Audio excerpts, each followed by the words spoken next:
A teenager with a bright future, accepted into college, preparing for graduation, but one violent moment may destroy everything.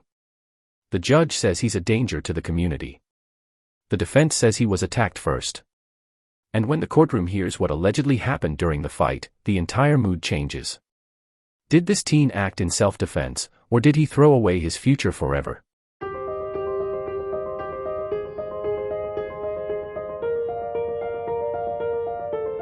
Let me express my extreme disappointment with you. You've now picked up a new case. Is it on docket today or no? It is, Judge. We placed it on after we spoke. Mr. Foster, you now stand charged with the offense of assault. You are facing up to a year in jail and or a $4,000 fine. You're going to do probable cause. You have the right to remain silent. Anything you say can or will be used against you. For some reason, I don't see it. Well, Your Honor, it's understood. Well, Judge. Tristan Smith. I'm sorry. I called you Foster. I meant Smith. When you, ADI was a 2B, so this is a walkthrough on the new case, the new charge. The previous one, which is the AFM, he has 2 open misdemeanors right now. Right. So he initially had the open assault of a family member. Yes. As that's of on docket. December 19th, he's now picked up a new assault. Yes. All right. Let's do probable cause On new assault. on the new one. Yes, Judge. On October 29th, 2024, an officer was assigned to investigate an assault that occurred on the 18th of October at a residence in Harris County, Texas. The officer reviewed video footage of the assault that showed the first complainant and the defendant engage each other in a physical fight until another female assisted the defendant by punching the complainant and grabbing the complainant by her hair. The female swung the first complainant to the ground by her hair, causing pieces of her hair to be ripped off, while the defendant punched the first complainant multiple times in the face. As the first complainant was on the ground, the defendant stomped once on the back of the first complainant's head, and the officer observed the first complainant with injuries based on photos. The first complainant told officers that on the day of the offense, the defendant told her that he was going to assault her once she exited her vehicle, and a friend of hers that was inside the vehicle reported the fight. The defendant and the first complainant used to be friends, and the defendant used to live with the first complainant at her residence until the defendant was kicked out. Judge, if I can, just utilizing the state's information that they provided, I didn't hear the prosecutor read this part, but at some point the officer interviewed the complaining witness in the new assault. Based on what she told him is that she had heard that Mr. Smith was going to attack her. And if you just read in the DIMS, she exited her vehicle to engage in a physical fight with Mr. Smith to defend herself from him. When I talked to Tristan about this last week, he told me all about it. He said, I remember this because it is a 2B. He hadn't heard nothing, any follow-up on it. This young lady got out of her car and attacked him as he was walking down the street. It says it right here. MB exited her vehicle to engage in a physical fight with Mr. Smith to defend herself from him. She's in a car where she could have easily seen him and kept driving. No, she got out of her car and attacked him, exactly like he said. And while he was defending himself against her, another individual, another female, came to assist him in this fight because he was attacked and blindsided. This is exactly what the complaining witness in this case told the police happened, except she said that, well, I heard that he was going to attack me, so I jumped out my car and attacked him first.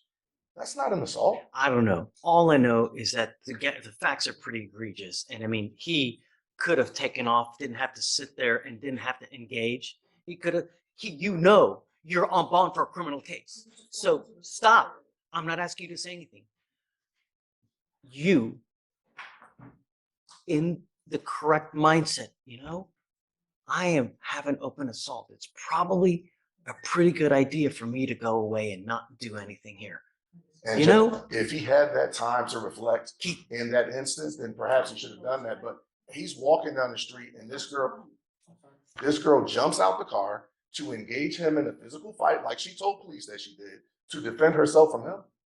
He doesn't have time to sit and reflect, oh, I got a case and all that. He could have run away. He could have gone. He could do something else. I don't know. Being attacked, Judge, I mean, you got to do something. Look, I get that there's always 2 sides to the story. I mean, I'm going to find there's probable cause now. I understand. If you develop something later, if you see something on video, if you show something that she's the initial aggressor, come back and we can talk. She said it. She told the officer. I don't know that for sure. I mean, it just, Let's say in self-defense. Yeah, she- we have in self-defense, and then we have furthermore that once the female was assisting the defendant, that the defendant continued to assault the complainant, even stopping the complainant on the head. You Even gotta after stop she her if was she's down. attacking him. If- Judge, she was down on the ground. The Yes, complainant was Judge. down on the ground and the defendant stomped on her face.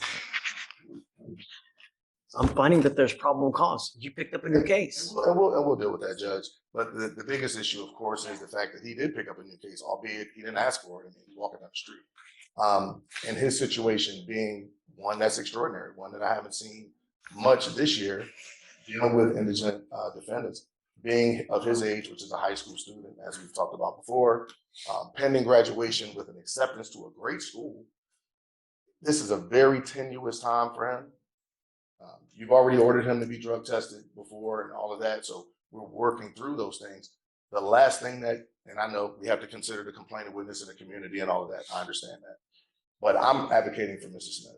I get it. Mr. Smith has a final on Monday that he must take. If he does not take this final, and he's again in high school, then he may not graduate.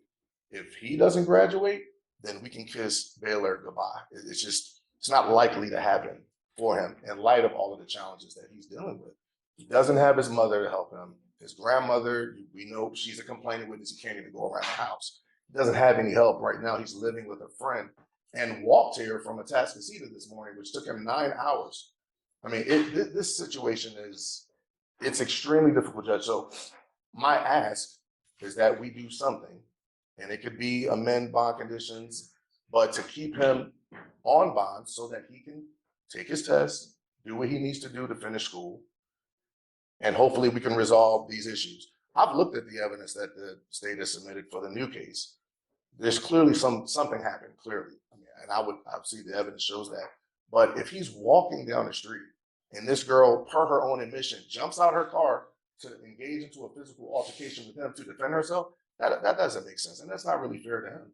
Someone that's on bond, and everybody knows he's on bond because she said, I knew him. We used to be friends. He could have walked or run away, gone to a store, called the police. There were a multitude of other options you could have done. You know what's at stake here, yet you pick up another case where you allegedly stomp on someone's head. And you want me to let you go? I understand that you have school. I don't know that you have a final on Monday. Am I supposed to take your word for it? No. All I know is that you are a danger to my community. You have one assault. You have had violations on bond while you're on that assault, and now you've picked up another assault. You are a danger to my community. And there's only one thing that I need to do, and that's to put you in jail because you refuse to comply with bond conditions. And I've given you over and over. I appreciate your tenacity, and I love that you're defending zealously, but I can't let him go. It would be enabling this behavior and telling him it's okay for you to do what you're doing, and it's not. It's not okay to sit there and stomp on someone's head. And Judge, we anticipated that possibility. I'd ask in the alternative that you consider a very low bond, as my client has approximately $100 to his name, being a child, in my mind, a person that hasn't even graduated from high school. State of Texas, what do you think? Judge, we would be opposed to that. I mean, given the egregiousness of these facts, we believe the defendant is I won't do the normal. What I normally do is I set bonds at 5,001 when you pick up a new case. I'm willing to go down. I'm not going to give them $100 bond because that's what we do on new cases. I'd ask And I for, think that that's a little. so we're going to revoke the previous bond, that was a I personal will bond. only touch the old case. And so we'd ask that, well, I didn't anticipate that you would set a personal bond on the new case. So I guess my request would be two $500 bonds. Oh. I mean, we're talking about a misdemeanor assault between children, not a. Well, I don't know that. case. I mean, you're Well, putting the in state- stuff that I have no The idea state about. alleged a misdemeanor assault.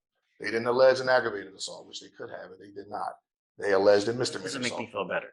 Well, I mean, when the state says, alleges that there's all this injury, we can see what the injuries were. You see the complainant witness in the picture, she's smiling. Did you go to she's the talking hospital? police.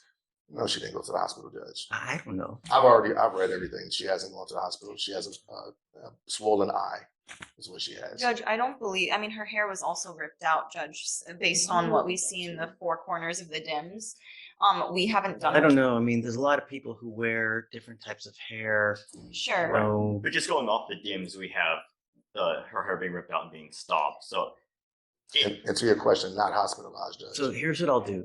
Judge, just if I may add, even in the first AFM, Judge, the complainant has gone back to the home at least once, to my knowledge, based on my communications with the complainants on that case. The defendant has gone back to the grandmother's homes, contrary to the bond conditions and the no contact orders in that case. He's repeatedly, time and time again, violated his bond conditions, and now so we would be opposed to anything less than $1,000. Yeah, I know. I would. So what I was going to, his bond on the first assault is $1,500. I'll do 2501 on that. Okay, I'll only raise it at $1,000.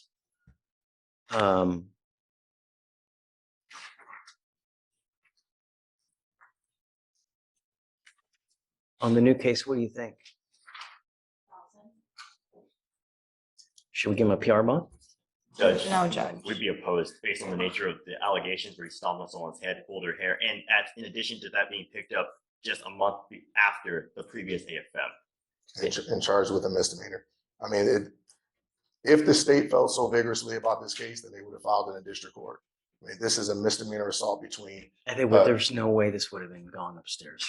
I agree, and which is why I think a personal bond could be adequate in light of the fact that he would be given a surety bond on his previous case. He doesn't have much of anything. If anything, that keeps him in jail until we get to trial, because that would be a case that we would set. All right, Mr. Brooker, I'll set the new one. I'll set it at $500. Thank you, Judge.